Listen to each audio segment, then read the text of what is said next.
Everybody, Fox News alert. President Trump says he will consider ending so-called birthright citizenship, which removes the right for people born in the U.S. soil to parents who are non-citizens. Good morning, everybody. We're stacked today. 3 hours straight ahead. I'm Bill Hemmer, live inside of America's Newsroom. How you? Morning. Nice to see you for breakfast, by the way. Did you warm up after our little that was good. bit outside there? Right. Good morning, everybody. I'm Sandra Smith. President Trump saying that during an interview with Axios. This is the Pentagon prepares to deploy more than 5,000 troops to our southern border. They are anticipating the arrival of thousands of Central Americans in that migrant caravan, and that group is now roughly 1,000 miles away from the U.S. southern border. You can definitely do it with an act of Congress, but now they're saying I can do it just with an executive order. Now, how ridiculous. We're the only country in the world where a person comes in, has a baby, and the baby is essentially a citizen of the United States for 85 years with all of those benefits. It's ridiculous. It's ridiculous, and it has to end. Kevin Cork, live from the White House, begins our coverage today. How you doing, Kevin? How soon might the White House act on an executive order like this? Well, still too soon to tell, I think, is the honest answer, Bill. But it is clear they're working on this. And for the record, if you're born in this country, whether your parents are here legally or illegally, you are a citizen.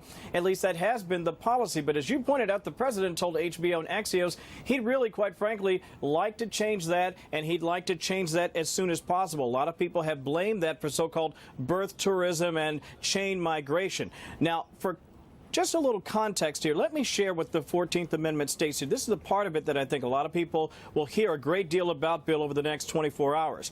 All persons born or naturalized in the United States, and here's the key, subject to the jurisdiction thereof, are citizens of the United States and of the state wherein they reside. Now, this was meant to make sure that freed slaves were indeed citizens in this country, but the key phrase, subject to the jurisdiction thereof, is right there. Now, the president's view is, listen, that means if you're already here legally, that amendment applies to you. It applies to you. But if you're not subject to U.S. jurisdiction, meaning you're a foreign national or you're subject to the jurisdiction of another country, you don't have that right.